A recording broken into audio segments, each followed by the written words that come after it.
Welcome to another HoloNet news episode from the Infernal Brotherhood of the Scruffy Looking Nerf Herders. My name is Adam, and it is January 6, 2026. We're in the future, man! Happy New Year, by the way. It's been a while. A whole week. A whole year ago. Last time I saw you. All right, well, today's Star Wars news discussion is going to include Kathleen Kennedy leaving Lucasfilm. Yes. It's going to be talking about Star Wars horror stories. Shawn Levy trying to stay rooted to character, which should not be a story. That should be what every director does and writer does, right? And then we'll take a look at the Star Wars news desk. So let's get into a little HoloNet news.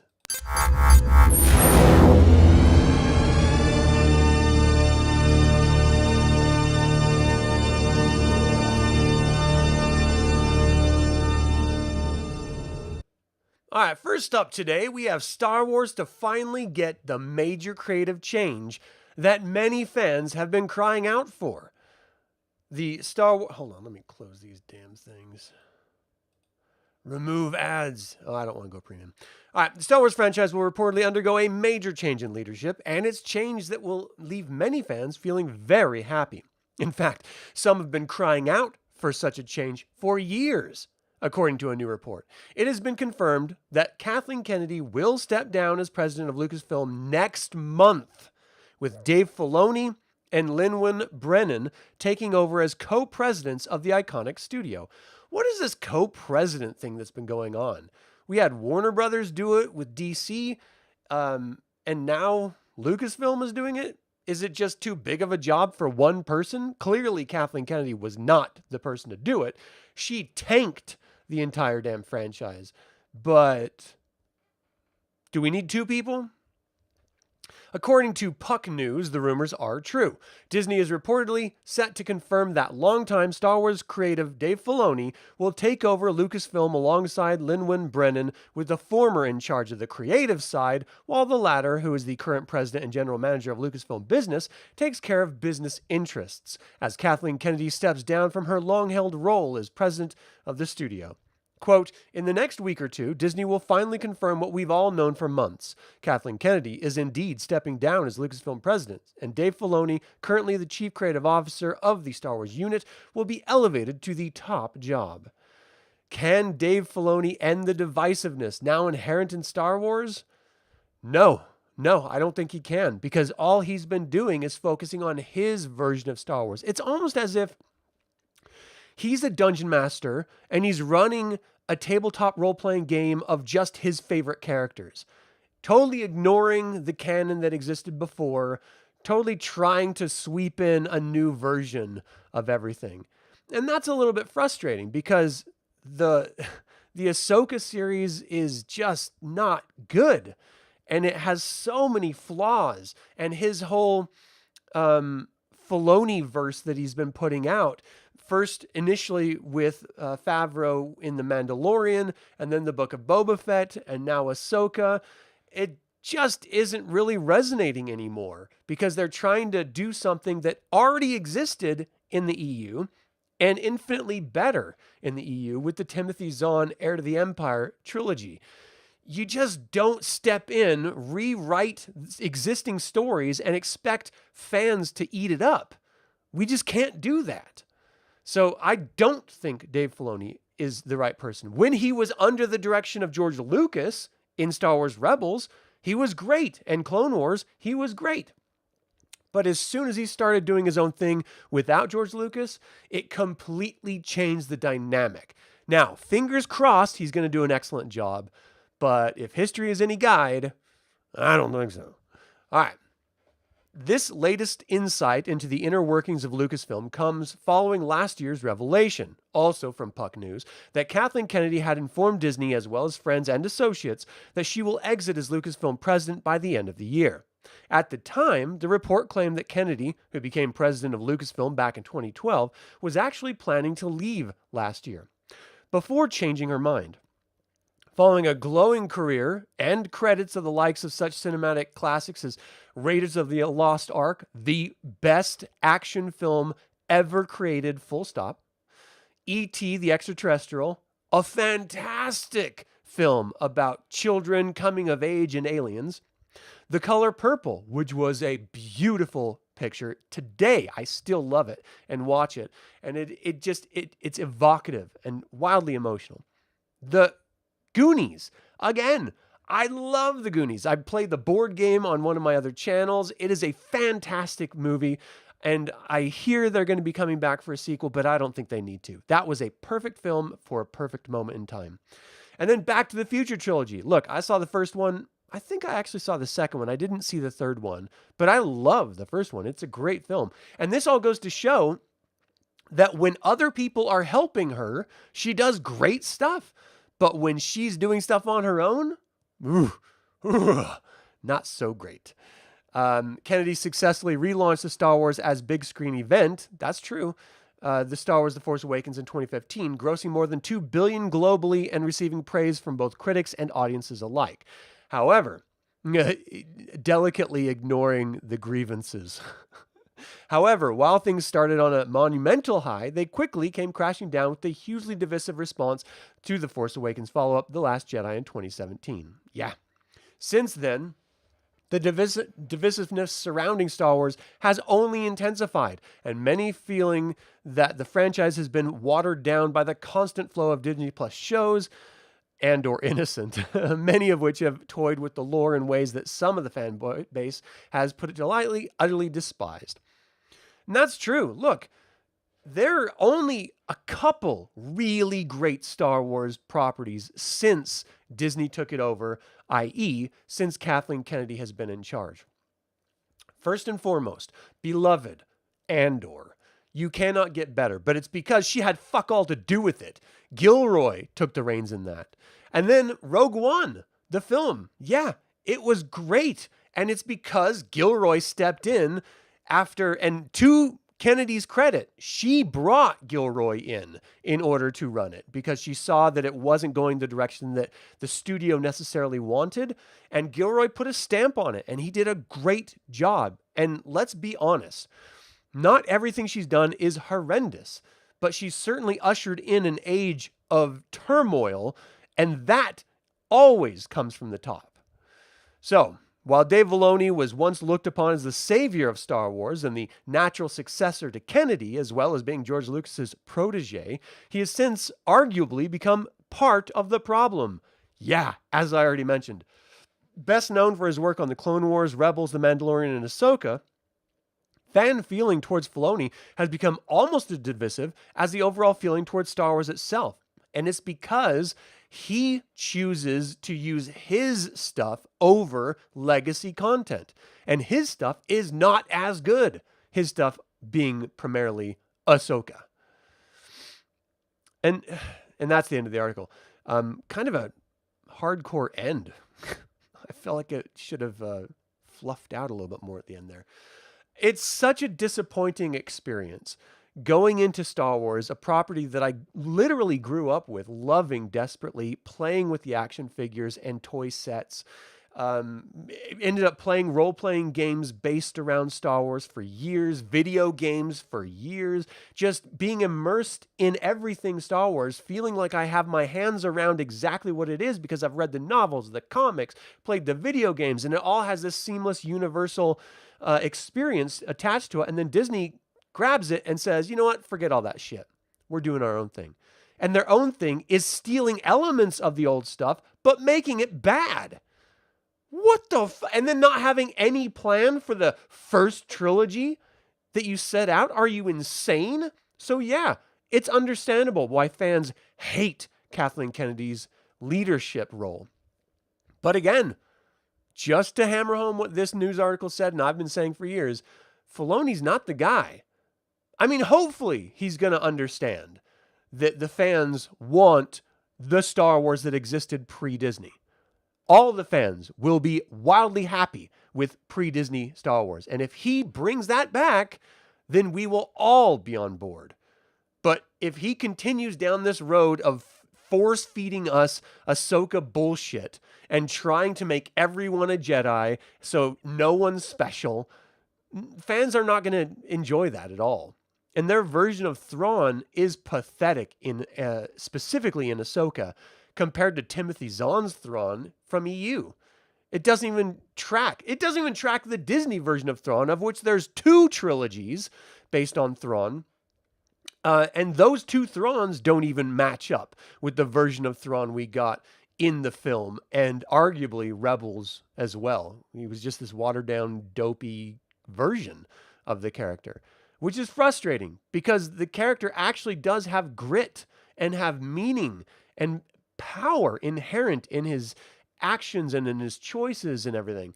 But if you don't showcase that, and if you don't pay it off on screen so that your creation, Ahsoka, will then slap him around and undermine every bit of authority that he's supposed to have as a threatening villain, well, then what are we supposed to think as a fan base? That you don't know what you're fucking doing. That's what we think. Okay. So look, I want to be wrong more than anything else. And I want to love Star Wars again in this new era as much as I desperately love the EU. And that's what this entire YouTube channel is all about, is celebrating those EU stories as we're going back through and rereading the novels. And I've already done live readings of the comics from before the Old Republic and after the Return of the Jedi era. So all of that wonderful EU ground, except for Knights of the Old Republic, I've already played in and already shared with a lot of you. And I'm going to continue sharing them with lore videos, and I'll eventually get to the Old Republic comics and stuff like that, because there is some really, really great storytelling in that era as well. It's just not my favorite is all. However, that being said, I look forward to the future of Star Wars, and fingers crossed it can actually be something spectacular. All right. Let me know what you think about Kathleen Kennedy leaving. I mean, not everyone hated her. Some people really appreciated what she did, and she has a hell of a resume. You can't argue that. She's got some stellar films under her belt. But it's not always great moving forward. So let me know what you think about Kathleen Kennedy leading, and more importantly, I would argue, what do you think about Filoni stepping in as the creative lead? Is it something that he's capable of? Let me know. All right, next up. Lucasfilm reportedly developing a Star Wars horror series. Now, we'll put an asterisk next to this news since Star Wars The Acolyte was hyped as a horror-tinged series set in a galaxy far, far away and didn't quite go that far. News broke over the weekend that Lucasfilm is reportedly developing a brand new Star Wars horror series, writes Daniel RPK on his Patreon. No details as of yet, but this would take the franchise into a far darker lane, potentially tapping deep Sith mythology, corrupted bloodlines, and unsettling Lovecraft-style cosmic horror. For those needing horror-themed Star Wars injected immediately into their veins, there's an anthology book called Star Wars Dark Legends that tells the spooky tales and ghost stories that would have kept young Luke and Leia up at night. Created by George Mann and Grant Griffin, the same team behind the stunning Star Wars Myths and Fables. These 6 frightful fables have been carefully woven from the expansive fabric that is the Star Wars galaxy, including the thrilling landscape from Galaxy's Edge and Disneyland and Disney World, and beautifully painted in a lush, illustrative style that feels intergalactic yet innately archetypal and timeless. This is out now. And I would say, I have not read this, so I don't know if it's great or not. Star Wars is a great backdrop for horror, and it's done some amazing stories like Death Troopers and Red Harvest, and it can continue down that road simply just with Sith lore or Night Sister lore. That's inherently dark and evil. But you can even go further back than that if you really wanted to, and play in a playground that no one's ever really explored a lot in, because those Celestials, the mother, ended up being a massive cosmic horror monster. And so she, while she is explored in the future in the EU, she could be something, just the capturing of her or feeling the insane power around her, Abeloth, cosmically, would be a great playground for storytelling as well. But you don't have to go down the trite, expected routes either. Horror can crop up in the most innocent of places. I mean, it starts with a monster in your closet or a monster under your bed, and that horror then builds and creeps. The best person to deal with this, in my humble opinion, would be Mike Flanagan. Let's get him in here. Let's have him flesh out some horror stories, and then let other directors and writers play with them. Let's even bring in James Wan. Why not? Let's see what he could do in the Star Wars universe with horror. Because look, horror does not know boundaries, and it is not stuck into a specific genre. It can be extrapolated out to fantasy, to futurism, to anything. I mean, you have wonderful films, futuristic films like Sunshine, which is deep horror. You have wonderful films like oh my gosh, Sam Neill, Space Future Story. He was on a time travel device. Event Horizon, which was amazing space horror. You could just extrapolate any of that out to just experiments that the Empire or other worlds are attempting, and you end up with zombies or you end up with something else. So, look, we got a couple Stormtrooper zombies in the Ahsoka season 1, and it was fun for a minute. We got them. So I'm stoked about that. But I want to see more in-depth horror, a little bit more psychology. And there's so many great writers and directors out there really leaning into this. Independence filmmakers leaning into this in really interesting ways. Like with films like Weapons and Bring Her Back. Barbarian is another great one that is, it's not groundbreaking new, but it's innovative in its approach. You can do stuff like that with Star Wars, and it would be really, really great. And then recast the heroes that we know and love, and bring in Chewbacca and Han Solo, like with Death Troopers, or bring in Luke Skywalker as he explores the galaxy with a new actor. We don't have to be locked in to these existing characters' portrayals by other actors. It's just like a play. Have someone else adopt the role and have them stretch their legs. Anyway, I really look forward to this. Do you guys like horror? Are you excited for some sort of horror storytelling in Star Wars? Let me know what you think in the comments below, because it's definitely ground that has been touched on in the past lightly, but hasn't really been developed out or explored heavily, and I'm really into it. All right, let me know what you think. Let's move on to Shawn Levy. Shawn Levy wants to stay rooted in character, themes, and relationships for Star Wars Starfighter. I totally agree with him. Shawn Levy wants to pass on what he learned from one franchise to another. The Hollywood Reporter caught up with the Stranger Things executive producer director to talk about his reaction to the final episode of the series and how Stranger Things is informing his upcoming project, Star Wars Starfighter. How Stranger Things is informing his project. Levy went on to say that he hopes to bring the same visceral experience to his Star Wars movie. Quote, "If I can balance the epic and the intimate the way the Duffer Brothers have with Stranger Things, I'll make a movie and an original and new Star Wars adventure that can be really satisfying to fans and audiences."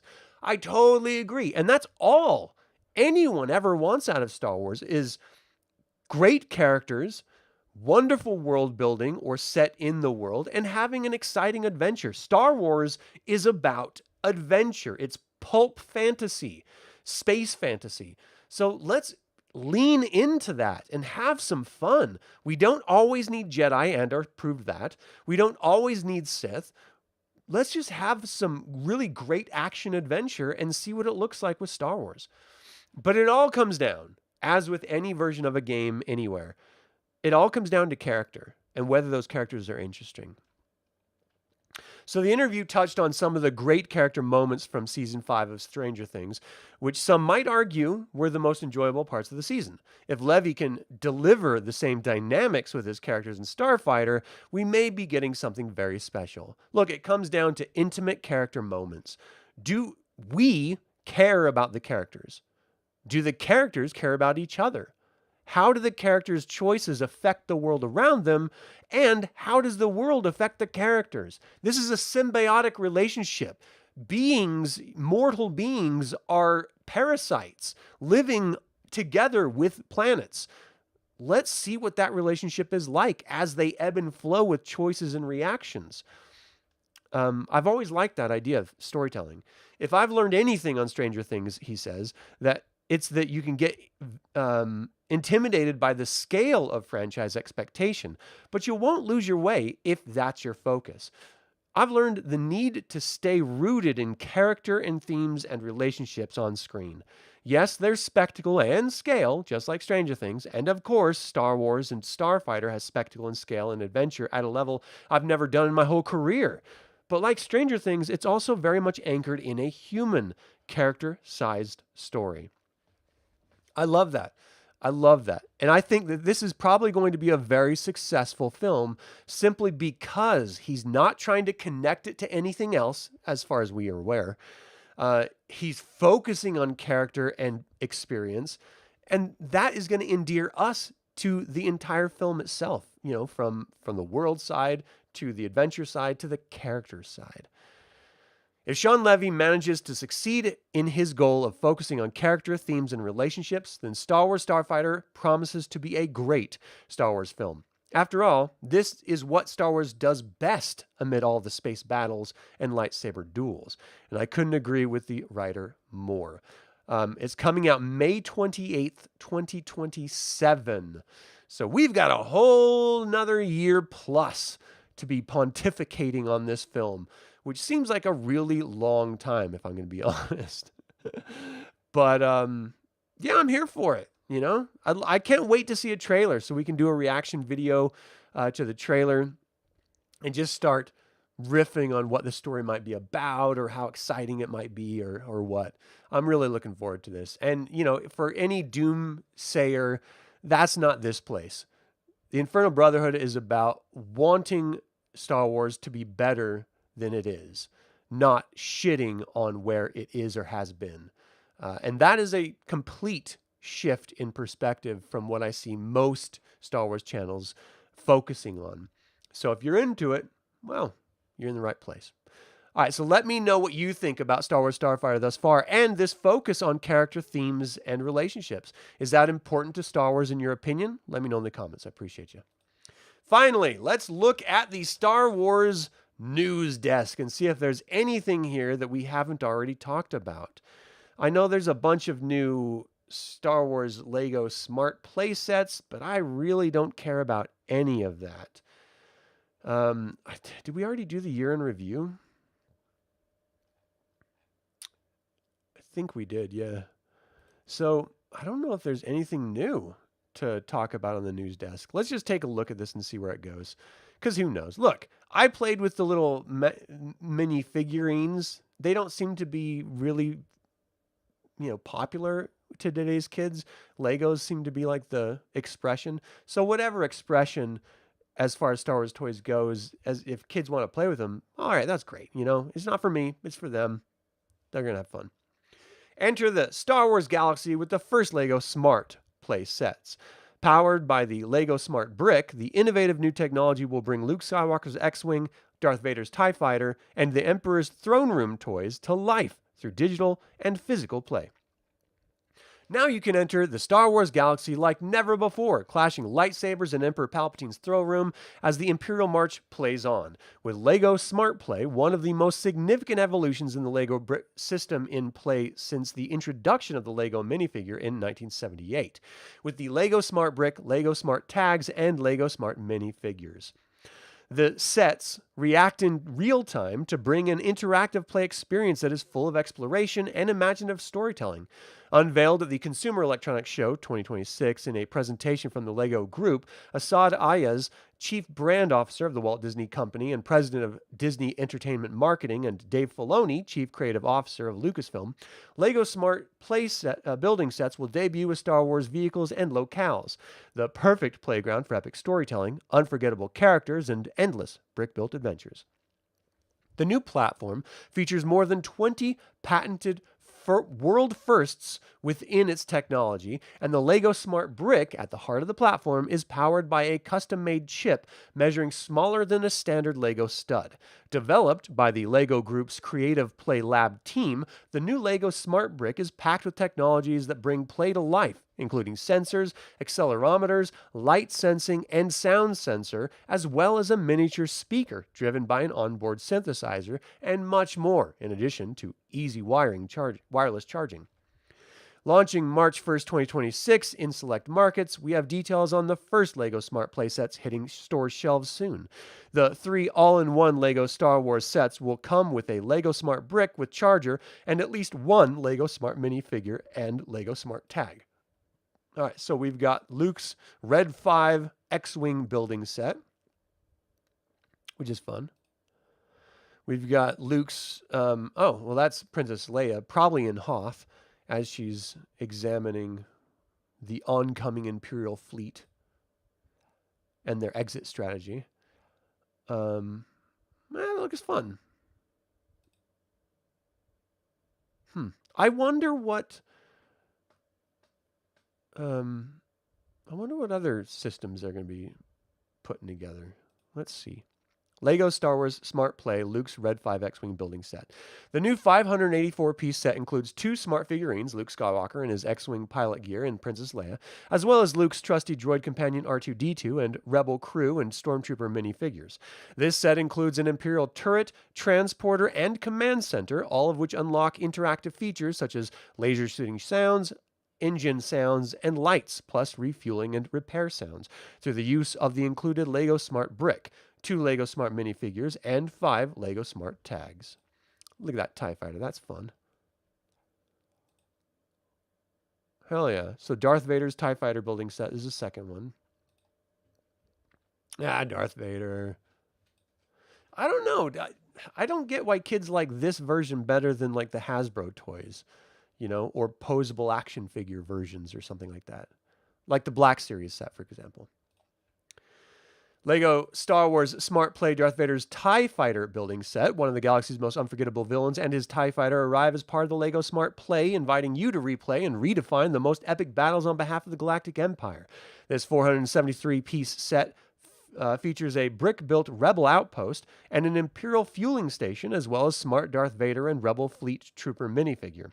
The roar of the twin-ion engines comes to life, among other interactive features, with the LEGO Smart brick. And this is the Throne Room Duel and A-Wing building set. That throne room looks awesome, actually. Hell yeah, dude. That looks cool. I like that a lot. LEGO Star Wars Smart Play Throne Room Duel and A-Wing building set. Reenact and reimagine one of the most memorable moments from the original Star Wars trilogy, the final lightsaber duel between Luke Skywalker and Darth Vader at the end of Star Wars Return of the Jedi. The 962-piece set comes with 3 smart figurines of Darth Vader, Emperor Palpatine, and Luke Skywalker as a Jedi Knight. Additionally, the set comes with a brick-built A-Wing fighter and pilot minifigure, 2 Royal Guard minifigures, and a smart tag-enabled cannon turret to defend the Emperor's throne room.